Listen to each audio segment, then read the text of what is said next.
Côté Saint-Pierre, comment on est là? Les la même? Ah, mi aime Jésus. Et mi aime zot toutes. Voilà, merci pour vos encouragements. J'ai donné tout mon réunionnais là.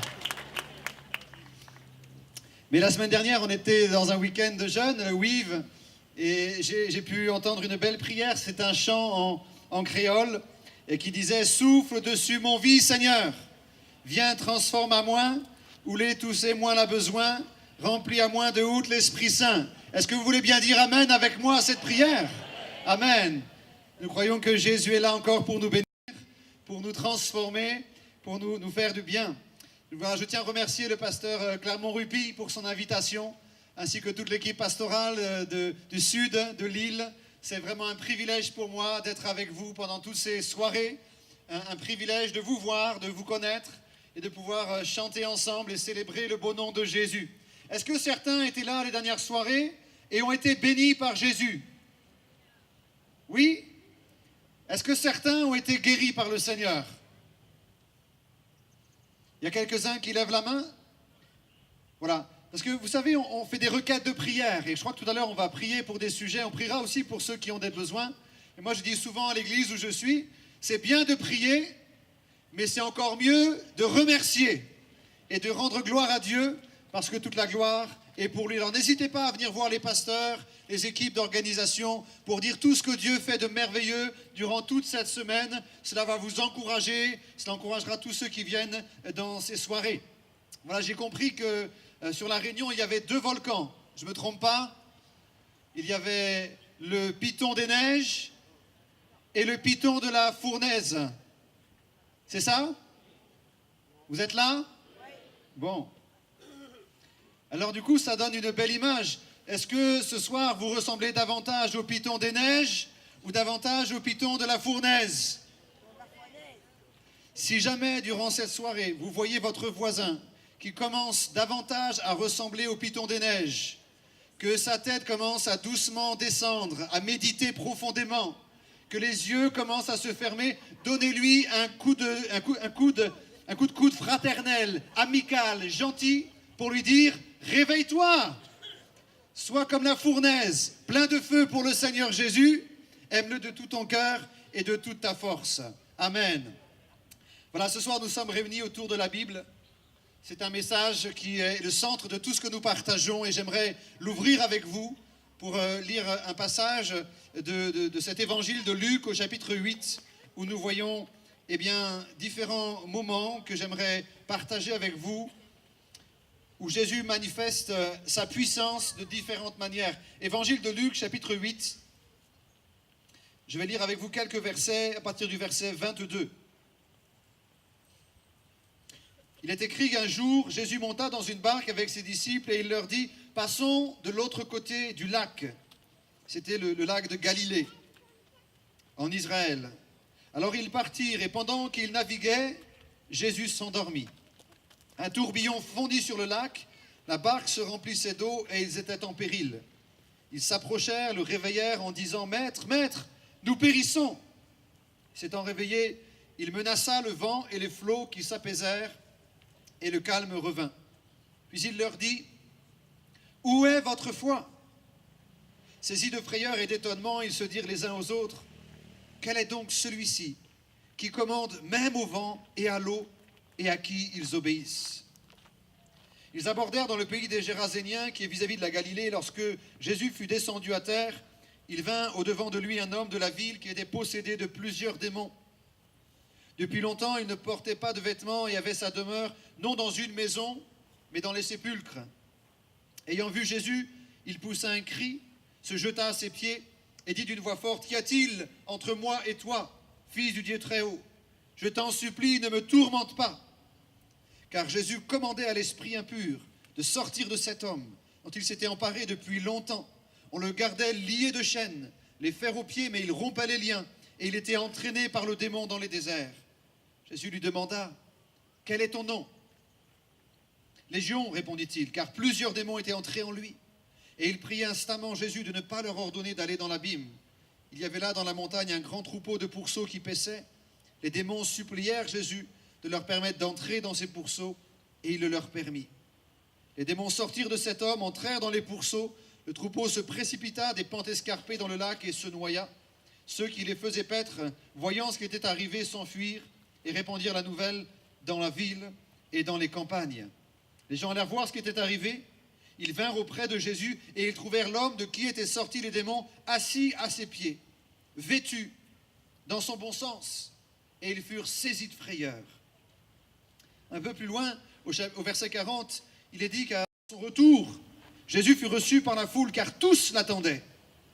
Et voici, il vint un homme nommé Jaïrus qui était chef de la synagogue. Il se jeta à ses pieds et il le supplia d'entrer dans sa maison parce qu'il y avait une fille unique d'environ 12 ans qui se mourait. Pendant que Jésus y allait, il était pressé par la foule. Et il y avait là une femme atteinte d'une perte de sang depuis 12 ans qui avait dépensé tout son bien pour les médecins sans qu'aucun ait pu la guérir. Elle s'approcha par derrière, toucha le bord du vêtement de Jésus et au même instant, la perte de sang s'arrêta. Jésus dit « Qui m'a touché ?» Comme tous s'en défendaient, Pierre et ceux qui étaient avec lui dirent « Maître, la foule t'entoure et te presse, et tu dis « Qui m'a touché ?» Mais Jésus répondit « Quelqu'un m'a touché, car j'ai senti qu'une force était sortie de moi. » La femme, se voyant découverte, vint toute tremblante se jeter à ses pieds et déclara devant tout le peuple pourquoi elle l'avait touché et comment elle avait été guérie à l'instant.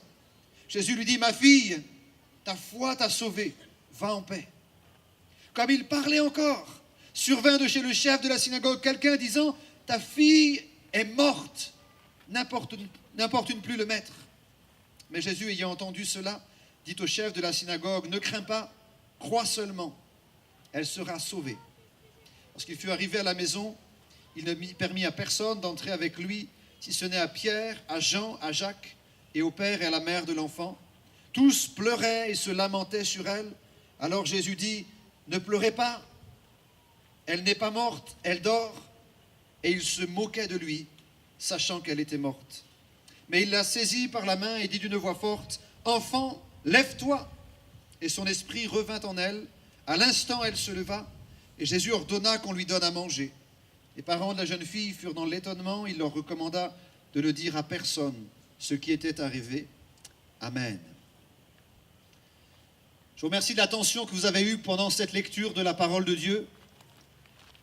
Nous voyons ici 4 tableaux différents qui nous rappellent l'immensité des besoins des êtres humains, des besoins très différents les uns des autres. Ce sont parfois des tempêtes qui soufflent dans notre vie, des circonstances difficiles à traverser qui pourraient même nous faire penser que nous allons bientôt périr. C'est parfois des puissances démoniaques, des puissances mauvaises qui viennent dans nos vies, qui viennent dans nos maisons, devant lesquelles nous sommes tellement limités. Cet homme était abandonné de tous, personne n'arrivait à le maîtriser. C'était une puissance au-delà de ce que les hommes sont capables de gérer.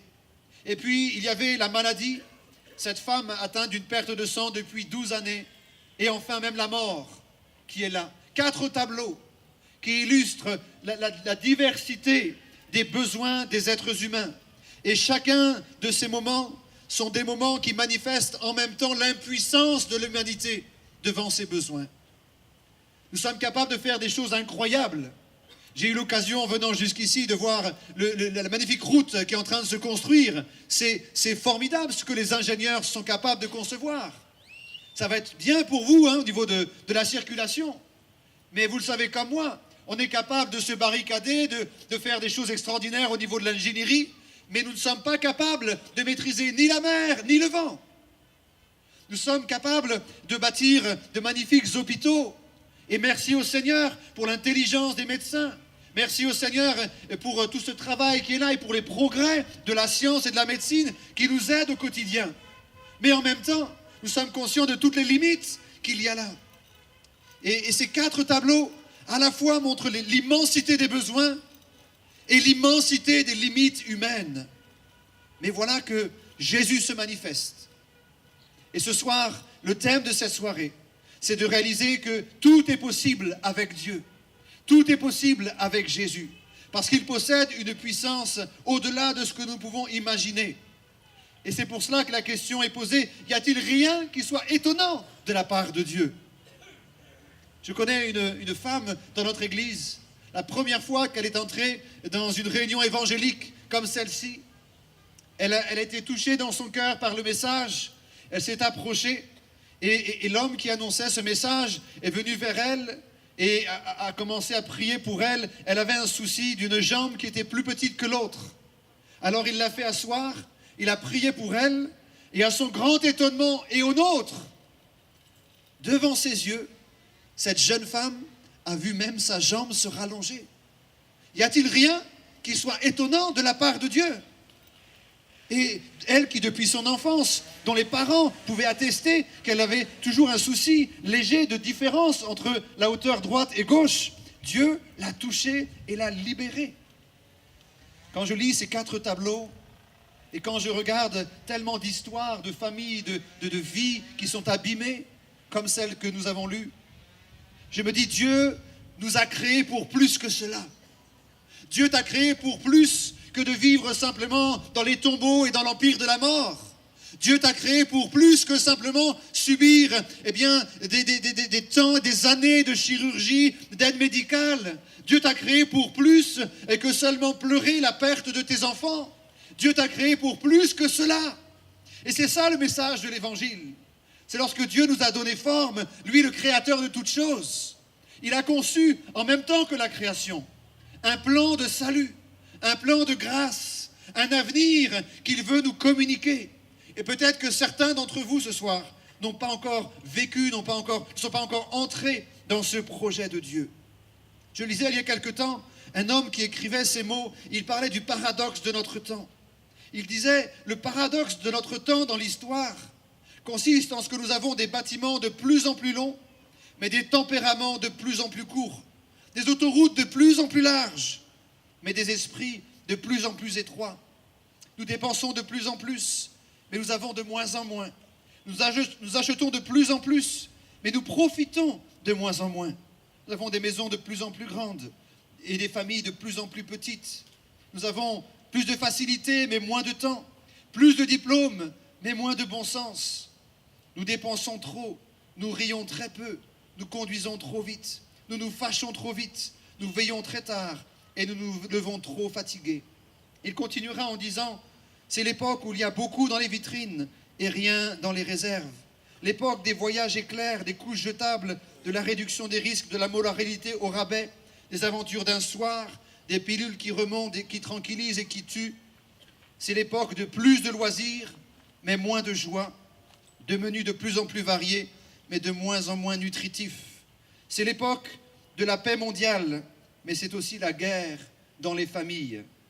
Cet homme qui a écrit ça, c'est un humoriste. Mais ce soir, ça ne donne pas envie de sourire, ce qu'il a écrit. Peut-être même que certains diraient, mais c'est tellement sombre, ce dessin qu'il veut mettre au-devant nos yeux. La Bible nous montre l'immensité de la faiblesse humaine, mais en même temps, elle nous propose la grandeur du projet de Dieu pour cette humanité et pour nous. Tu as été créé pour plus que tes réussites et tes échecs. Et si tu lis la Bible à la maison, tu verras et tu découvriras que des hommes comme Moïse dans l'Ancien Testament, un homme qui pensait avoir raté sa vie, qui avait tué un homme, qui s'était enfui dans le désert, qui essayait de vivre une petite vie de berger dans un coin, de survivre à l'âge de 80 ans, alors que peut-être il pensait que toute sa vie était terminée. Il va faire une rencontre incroyable avec le Dieu du ciel, qui va se révéler à lui et qui va lui montrer qu'il avait un projet pour sa vie qui dépassait tout ce qu'il pouvait concevoir. Et il va devenir un libérateur. Il va devenir un prophète de Dieu. Il va devenir un homme qui va communiquer à toute une nation, un projet de délivrance et de libération. Dieu nous a créés pour plus que des souffrances et des limites. Je pense à cet homme dans la Bible, ses parents l'ont appelé Jaébetz. Ça veut dire souffrance. Vous imaginez que vos parents vous donnent comme nom de naissance souffrance. Sachant que dans ce temps-là, On donnait un nom, un prénom aux enfants qui avait du sens. On choisissait un nom qui allait peut-être être un nom pour sa destinée, un nom qui parlait de ce que la famille avait vécu. Et finalement, c'est peut-être cette maman qui avait souffert dans cet accouchement, mais qui avait transféré toute sa souffrance dans la vie de son enfant. Il y a peut-être des jeunes parmi nous ce soir, et même des moins jeunes, dont la vie a été marquée par la souffrance de vos parents. C'est comme si vous aviez toujours vécu cette souffrance sur vous. Jaébetz, qui a porté cette souffrance. Mais il va découvrir, et il va même crier à Dieu que ce Dieu du ciel est capable de lui donner plus que cette souffrance, plus que ses limites. Mais ça nécessite qu'il y ait au fond de notre cœur un cri, une prière. Dieu nous a créés pour plus que la domination du diable et du péché. Tout est possible à Dieu. C'est l'une des vérités que j'ai eu le plus de mal à comprendre. Tout est possible à Dieu. Nous appelons ça l'omnipotence, la capacité de Dieu unique à pouvoir faire toutes choses possibles. C'est un attribut divin. Il ne le partage avec aucun autre, aucun être humain, aucun ange, aucun démon, et pas même le diable, qui voudrait nous montrer toute sa puissance de bien des manières.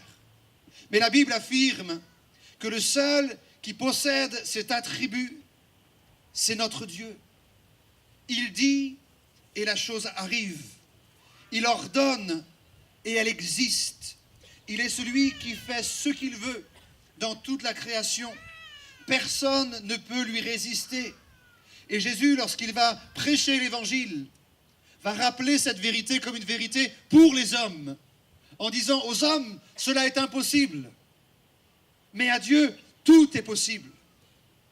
Et je prie au fond de mon cœur que ce soir, eh bien, sur cette plage, que dans cette ville de Saint-Pierre, Dieu permette qu'il y ait un climat de foi qui grandisse dans notre cœur pour oser croire que tout est possible à Dieu, qu'il n'y a rien d'étonnant de sa part. Dans les 4 récits que nous avons lus, dans ces 4 histoires vécues, nous voyons un Jésus qui va justement manifester cette réalité. Et il le dira, tout pouvoir m'a été donné dans le ciel et sur la terre. Tout pouvoir lui a été donné. Il est plus fort que les éléments, plus fort que les circonstances, plus fort que les tourbillons qui voudraient entraîner ma vie. Il est plus fort que la maladie. Cette autorité, elle n'est pas dans une église, elle n'est pas dans un prédicateur, elle n'est pas dans des croyances. Cette autorité, elle est dans un nom, et ce nom, c'est le nom de Jésus, le seul qui a été donné parmi les hommes pour que nous puissions être sauvés et guéris. Et cette toute-puissance de Dieu, elle veut dire aussi qu'il est capable de vaincre toute puissance qui voudrait nous dominer. Nous avons tant de mal à le croire. Et même ceux qui ont expérimenté des miracles, comme les disciples de Jésus, qui ont marché avec lui pendant 3 ans et demi, même ceux-là, ils ont eu du mal à le croire. Ils ont eu du mal à le croire. À un moment donné, il y a un papa qui va emmener son fils auprès des disciples, un fils qui est appelé le fils lunatique. Il se jetait dans le feu, il se jetait dans l'eau. Les parents n'arrivaient pas à maîtriser cet enfant. Il y avait un esprit qui le dominait. Et ce papa, il va venir vers Jésus en disant, « J'ai été voir tes disciples et ils n'ont rien pu faire. » Et ce papa, il va crier au secours. Et il va dire, « Mais Jésus, viens au secours de mon incrédulité. Est-ce que tu peux quelque chose pour moi ?» Jésus va lui dire, « Est-ce que c'est possible ?» Et tout est possible à celui qui croit. Rien ne vous serait impossible si vous aviez simplement de la foi comme un grain de moutarde, la plus petite semence que l'on puisse connaître en Israël. Quand il n'y a plus d'espoir, plus de possibilités, c'est là que Dieu peut intervenir. Comme dans cette histoire qui date de plus de 4000 ans, Abraham et Sarah, un couple qui ne pouvait pas avoir d'enfant, et pourtant à qui Dieu avait dit, vous aurez un fils. Et pendant des années et des années, ils ont attendu la réalisation de cette promesse. Ils ont attendu, ils ont serré sur leur cœur, mais rien n'est venu. Et voilà qu'ils sont maintenant âgés de plus de 90 ans. Et Dieu renouvelle sa promesse. Dieu visite ce couple et leur dit l'année prochaine, Sarah aura un fils. Et là, vous savez ce qui se passe. Sarah, elle se met à rire. Elle se met à rire. Et d'ailleurs, le fils qu'elle va avoir 1 an plus tard, eh bien, son nom parlera de rire. Ce soir, soit vous pouvez vous moquer de ces moments, soit vous pouvez rire de tout ce que nous vous racontons, soit vous pouvez oser la foi. Y a-t-il rien qui soit étonnant de la part de Dieu? Nous avons une famille dans l'église où je suis. L'épouse ne pouvait pas avoir d'enfant, c'était médicalement impossible. Mais le Seigneur est intervenu. Ils ont 4 enfants et aujourd'hui ils ont même des petits-enfants. Que le Seigneur soit béni. Amen. La puissance de Dieu est capable de transformer tout ce que nous imaginons. Permettez-moi de vous donner 3 éléments ce soir. 3 clés pour laisser cette foi grandir dans notre cœur, pour vivre ce climat de foi au milieu de cette réunion. La première clé, c'est de comprendre que la foi, elle prend ses racines dans ce que Dieu est et non pas dans ce que je suis. Il y a trop de gens qui regardent leur propre vie, regardent leur propre impossibilité et la foi ne grandit pas. Mais si vous voulez laisser grandir cette foi qui croit en l'impossible, vous n'avez besoin non pas de regarder à vous-même, mais de regarder à ce Dieu tout-puissant, de considérer qui il est. C'est ce qu'a fait cet homme, un centenier. Lorsqu'il s'est approché de Jésus, il lui a dit « Dis seulement un mot et mon serviteur sera guéri. » Parce que moi qui suis un militaire, moi qui ai des hommes sous mes ordres, je dis à l'un « Va » et il va. À l'autre « Viens » et il vient. Cet homme avait compris une réalité. C'est que Dieu a autorité sur la maladie, sur les puissances mauvaises, sur les circonstances. Si Dieu a autorité, un mot de lui suffit à engendrer la vie, à engendrer le secours. La foi prend sa racine dans ce que Dieu est et non pas dans ce que nous sommes. La foi, elle ne dépend pas de ta petitesse, de ton incrédulité, mais elle dépend de la façon dont tu es capable de comprendre et de saisir ce soir l'immensité de la puissance de Dieu. Deuxième clé, la foi ne dépend pas de mes mérites, ni même de mes mérites spirituels. Ce n'est pas une question d'avoir fait pénitence. Il y a des gens qui sont capables, en métropole, pour chercher Dieu, de monter à genoux des centaines d'escaliers, parce qu'ils espèrent ainsi obtenir un pardon, un secours, comme si ce Dieu se plaisait à ce que vos genoux soient ruinés et ensanglantés. Mais vous pouvez monter des centaines et même des milliers d'escaliers à genoux, sur les mains ou comme vous voulez. Dieu ne sera jamais impressionné. La foi ne dépend pas de vos mérites, de vos efforts, même les efforts les plus spirituels. La foi ne dépend que de la grâce de Dieu, que de sa miséricorde et de son amour pour vous. Lorsque Dieu guérit, ce n'est pas que vous l'avez mérité, c'est parce qu'il vous aime. C'est parce qu'il a compassion de vous. C'est parce qu'il ne peut pas résister à cette volonté de vouloir nous bénir. Jésus, lorsqu'il allait de village en village, lorsqu'il allait sur la barque, lorsqu'il allait dans les déserts, Jésus était ému de compassion dedans de lui. Et cette compassion le faisait bouger, le faisait pleurer avec ceux qui pleuraient, le faisait se réjouir avec ceux qui se réjouissaient, le faisait prier pour les plus malheureux. La foi ne dépend pas de ce que tu es, de ce que tu mérites. Elle dépend seulement de cette grâce de Dieu. Et une femme l'a compris dans l'Évangile. C'est un moment assez unique où une femme cananéenne étrangère s'approche de Jésus et lui demande la guérison pour son enfant. Et Jésus va la repousser. C'est un fait unique dans le Nouveau Testament, de voir Jésus lui dire, mais que ce n'est pas pour elle. Mais cette femme, même quand on lui dit, c'est pas pour toi, elle va insister. Elle va surmonter les obstacles. Jésus va aller jusqu'à lui dire, ce n'est pas pour toi. Ce message, il n'est pas pour toi. Il n'est pas pour les chiens. Cette femme va dire, mais s'il ne tombait que des miettes de la table, je me suffirais des miettes. Elle était tellement dans la détresse qu'elle a dit, peu importe ce qu'on peut penser de moi, peu importe qui je suis, j'ai seulement besoin que Jésus intervienne. J'ai seulement besoin de cette grâce qui ne dépend pas de moi, qui ne dépend pas de ma misère, mais qui dépend simplement de la puissance de Jésus sur ma vie. Même si ce soir, il y a des vagues de doutes qui voudraient t'envahir, des milliers de questions qui tournent autour de ta tête, même si ce soir, il y a des raisonnements qui s'hérissent au-dedans de toi en disant, mais c'est beau tout ça, mais j'ai tellement de mal à y croire. Seulement la grâce de Dieu peut te toucher.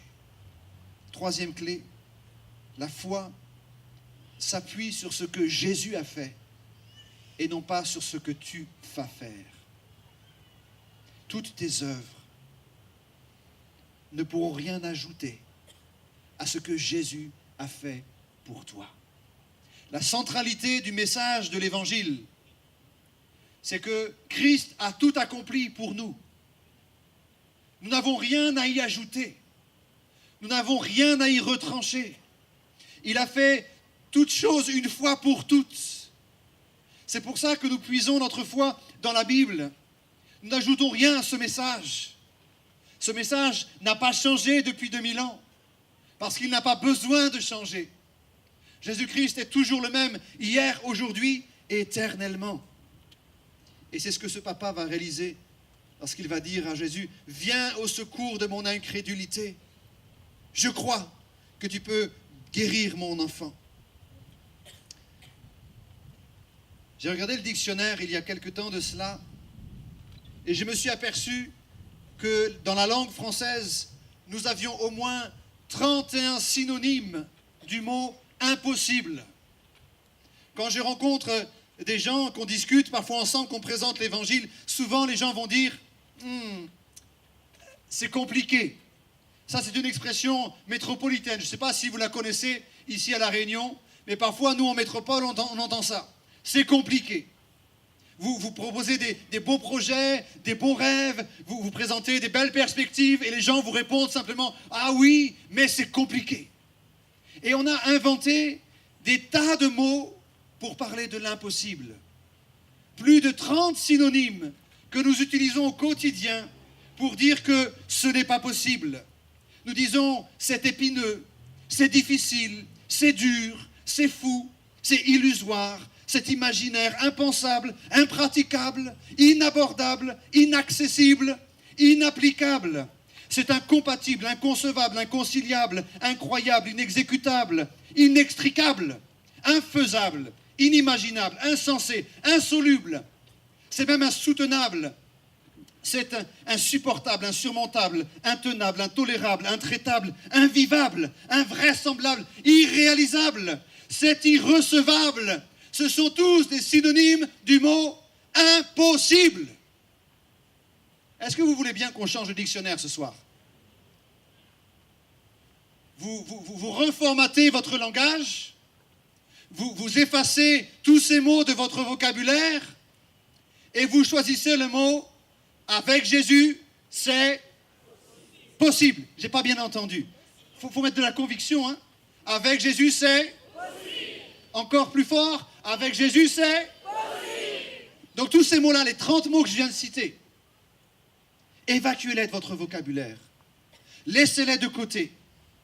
Parce que Jésus est capable d'accomplir de grandes choses. De grandes choses. Dieu fait des miracles. Je me souviens d'un pasteur que j'aime beaucoup. Il est le président des Assemblées de Dieu de l'Afrique. Et il est venu nous visiter en France. Et il nous expliquait les merveilleuses choses que Dieu a faites dans son pays. Il se trouve en Tanzanie, c'est pas si loin d'ici d'ailleurs. Et dans les dernières années, ils ont mis en place un programme pour développer de nouvelles églises, pour présenter l'évangile dans un milieu qui parfois résiste à ce beau message. Et ils nous disaient, on a prié le Seigneur pour qu'en 10 ans, on puisse lancer 10 000 nouvelles églises. Alors nous, métropolitains, on s'est dit, waouh, 10 000 églises. Et il nous a dit en anglais, easy. Pour les non-anglophones, ça veut dire facile. Il a dit, on va sauver pour Jésus-Christ 1 million de personnes. On dit, waouh. Et lui, il répond, easy, facile. Ce qu'il voulait dire par là, ce n'était pas que le travail était facile. Ce qu'il cherchait à exprimer, c'est que nous avons une mentalité qui nous enferme si souvent, où nous mettons plein de mots impossibles, inextricables, etc., etc., là où simplement nous avons besoin de comprendre que Jésus-Christ a tout accompli pour nous et que tout est rendu possible en son nom. Ce soir, oseras-tu croire que ce Dieu peut rendre possible ce qui jusqu'à aujourd'hui a été impossible pour toi? Jésus avait une question dans l'Évangile et je termine avec cela. Une question très simple qui m'a toujours paru bizarre. Jésus, à certains, il leur demandait « Que veux-tu que je te fasse ?» Il a rencontré un aveugle sur le bord du chemin, Bartimée. Cet homme crie après Jésus et Jésus, le regardant, lui dit « Que veux-tu que je te fasse ?» Et moi, lorsque je lis ça, je me dis « Mais Jésus, ouvre les yeux. Tu vois bien ce dont il a besoin.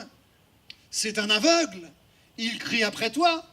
Il a besoin d'une guérison. » Mais Jésus lui pose quand même cette question. Que veux-tu que je te fasse? Jésus va poser cette question à un homme paralysé depuis 38 ans au bord d'une piscine où les gens croyaient qu'il y avait des miracles qui se passaient, la piscine de Bethesda. Depuis 38 ans, cet homme est allongé par terre. Et lorsque Jésus vient vers lui, il lui pose la même question. Que veux-tu que je te fasse? Mais enfin, Jésus, tu vois bien qu'il est paralysé. La seule chose dont il a besoin, c'est que tu le touches et que tu le relèves. Mais Jésus pose quand même cette question. Que veux-tu que je te fasse? Je crois que la raison pour laquelle Jésus pose cette question, c'est que Jésus sait très bien que pour lui, rien n'est impossible. Mais il cherche à éveiller dans nos cœurs et dans le cœur de ceux qu'il veut bénir ce soir, un climat de foi. Et lorsqu'il pose cette question, que veux-tu que je te fasse? C'est une manière de faire germer en nous cette pensée de l'impossible. Est-ce que cet homme paralysé depuis 38 ans va oser demander à Jésus, j'ai besoin que tu me guérisses? Parfois, il y a des gens qui s'approchent de Jésus. Leur cœur est brisé, leur vie familiale est désastreuse, mais ils vont s'approcher en disant, priez pour mon petit doigt, j'ai mal au petit doigt. Vous comprenez ce que je veux dire? Ne cherchez pas à cacher les plus grands besoins de votre existence. Ce que Jésus pose comme question, c'est de savoir si vous êtes prêt à croire ce qu'il veut accomplir dans votre vie.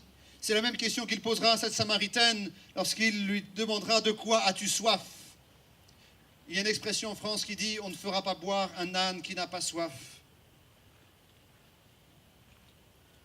Ce soir, Dieu n'agira dans la vie que de ceux qui ont soif de le voir agir. Et pendant que les musiciens vont se mettre en place, j'aimerais qu'on puisse réfléchir à cette question.